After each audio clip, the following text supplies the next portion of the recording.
what's up guys? So hope we're doing good today. We're going to be starting Unit 12 today, which is going to be everything with circles. So we're going to be doing a lot of stuff with circles. But today we're going to be learning what a central angle is and what an inscribed angle is. Okay, so let's get into it. All right, so let's go look at our key points. So the main thing you need to know is a central angle is if you have an angle, your vertex is the center of the circle. So if you look, my vertex of my angle here is the center of the circle. So if it includes the center, it's a central angle. Center, central, same thing. Center angle, central angle. And so the thing you need to know about this is the measure of that central angle and its intercepted arc. So if you look, the arc right here is going in between those two lines right there. Those are going to be the same degree measurement. So if this is 60, that is 60. If this is 60, that's 60, vice versa. They're the same exact thing. That's the only thing you need to know about a central angle, okay? So again, central angle, center. An inscribed angle, the vertex is on the circle. So that means if I have two lines that are in the circle, and then if you look, instead of it being the center, that vertex is on the circle. So on the circle, and it's going to end up being two chords that are creating a vertex on the circle. That's going to be an inscribed angle. The main thing that you need to know about this is inscribed angles. So the angle measure is 1/2 the measurement of their intercepted arc. So the central angle, the arc, and the angle are the same. With inscribed angles, I'm going to take the arc measure. So since this is 50, I'm going to take 50 divided by 2, which is going to give me 25. And then now I can go the other way as well. So if I know the inscribed angle, I then can multiply by 2 to get my arc measure. So those are vice versa. Again, divide by 2 to get the angle, multiply by 2 to get the arc. Okay, so vice versa there, okay? So let's take this information and let's apply it to our examples here. All right, so on example number 1, it says we need to find the measure of angle MIJ. So right now, I have angle M, I, and J here. That's the angle I'm trying to find, which is right there, okay? Well, right now, if you look, I have a central angle because it's including the center of the circle, JK here. Its arc, inscribed arc, is gonna be 55.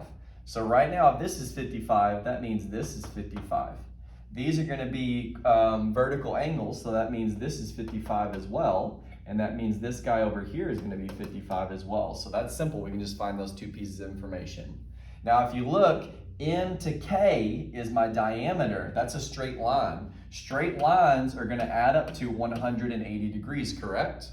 So right now, if you look, this angle right here, which is 55, and this angle right here, which is MIJ, which I know those are gonna add up to 180. So I'm literally just gonna subtract 55 from 180. So take from the 8, we get 5. 17 minus 5 is gonna end up being 125. So the total right there for MIJ is gonna equal 125. And we use that just by knowing that these angles are congruent, or the arc and its central angle are the same measure. So we use that information, okay? Let's jump over to example number 2. All right, so on example number 2, it says we need to find the measure of arc, D to C. So, and just so you guys know, I want to go ahead and add in, if they ever give you an arc measure and they're giving you 2 points, you always want to go the shortest distance between those 2 points. But now if they give you 3 points, then you got to follow it. So like if they gave me DBC, I would have to go all the way around. But DC means I'm doing the shortest distance. So here's my question mark. So this is what I'm trying to find, okay? So right now, if you look, I actually have an inscribed angle from point D to B and from point B to C. That's an inscribed angle because my vertex is on my circle. So I know if I can find that angle, I can double it to get my arc. So right now, if you look, I have a triangle, DCB, that's a triangle. I know all 3 angles of a triangle add up to 180. So I know 49 plus 70 plus angle B here, so I'm gonna represent it as X, is all gonna add up to 180, okay? So 49 and 70, I think is gonna end up giving me 119. And then I'm gonna subtract 119 on both sides. Okay, so take from the 8, we should get 1, and then 17 minus 11 is gonna end up giving me 61 degrees. Okay, so right now angle B here is going to be 61 degrees. So now I know from my definition earlier, I know my arc here, I'm going to take half of that to get the angle, and then I'm going to double it to get the arc. So that means I'm going to do 61 times 2. So 61 times 2 is going to end up giving you 122 degrees. So that's going to end up being my arc measurement there. Okay?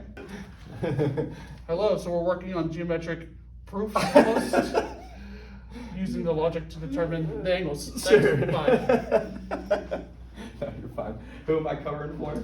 Okay, so now on this one it says we need to find the measure of A, B, and C. So right now A is an arc, B is an angle, and C is an angle as well. So let's go ahead and find those angles real quick. Okay, so right now let's go ahead and just look at B right now. So if you look, I have this angle B is being made up by those two chords right there. If you look, right now this is an inscribed angle and its intercepted arc is half of the circle right now, okay? So I know half of a circle is 180 degrees, correct? So if you look, an inscribed angle is always 1/2 the measure of its arc. So right now I'm gonna end up dividing 180 by 2. So that means angle B is gonna end up being 90 degrees. So B equals 90 degrees. That one was simple, okay? So now if you look, angle C is made up of these two chords, and it is also an inscribed angle as well. If you take a peek at its intercepted arc right here, that intercepted arc is going to be 122. So I know any inscribed angle is 1/2 the measure of its intercepted arc. So I'm just going to divide 122 by 2. So 122 divided by 2 is going to end up giving you 61 degrees. So now angle C is going to be 61 degrees. So now I know I can find my last angle of my triangle here because all three angles of a triangle add up to 180. So 90 plus 61 is going to end up giving me 151. If I subtract that from 180, so 9 more would give me 160 and 20 more. So that means this angle right now would be 29 degrees. Okay? So 29 degrees here, if I end up doubling it, that's going to give me my arc here, or my intercepted arc. Because I have an inscribed angle, I just double it to get there. So 29 times 2, so 20, 20, give me 40, 9 and 9, give me 18, 40 and 18, give me 58. So angle A here is going to end up being 58 degrees. So A is going to equal 58 degrees. And if I added up all those, that would end up being, or actually no, angle A is my arc here. Okay, so right there, that, ladies and gentlemen, I used the inscribed angles and its intercepted arc to find all three of those. Okay, let's look at my last example here. Okay, so now we need to find the value of x and the measure of arc MN and MNP. So we're finding two different arc measures here and finding the value of x here. So now if you look, I actually have a central angle here and two more central angles here. So this is 90, this is 50, and I know the entire circle is going to add up to 360 degrees. So 90 plus 50 plus x is all going to add up to 360 degrees because that's going to be the whole circle in degrees here. Okay, so that can give me x. So 90 and 50 is going to end up giving me 140. I'm going to subtract 140 on both sides. So that's just going to cancel. So that's going to give me 0, and then 36 minus, or 360 minus 40. So I'm going to go 60 and then 160. So that'll end up being 220 degrees is going to end up being that value there. Okay, pretty sure. So 0, subtract 6, and then yep, 220 degrees. So that means x here is going to equal 220 degrees. So now it wants me to find the measure of MN. Well, this one's easy because this is just a central angle, right? So if you look, my vertex here is going to be on the center right there. So I know that the center and its intercepted arc are the same measure. So this is just going to be 50 degrees. So MN is 50 degrees. Now lastly, I need to find MN to P. So I'm following that all the way around. Well, I know this is 90, so that means its arc is also 90. And then all I got to do is add those two together. So 90 and 50 end up equaling 140 degrees. Well, that was easy, okay? Because all I did was just use central angles there, okay? So remember, the key information is central angles and their arcs, same, okay? Inscribed angles, meaning on the circle, is going to be 1/2 the measure of its arc, and then or you can double it to go back the other way. Okay, so there's going to be a practice. Go ahead and practice a little bit before you do your skill check. If you think you're ready, go ahead and hop over to that skill check. If you need any help, please let me know, and good luck.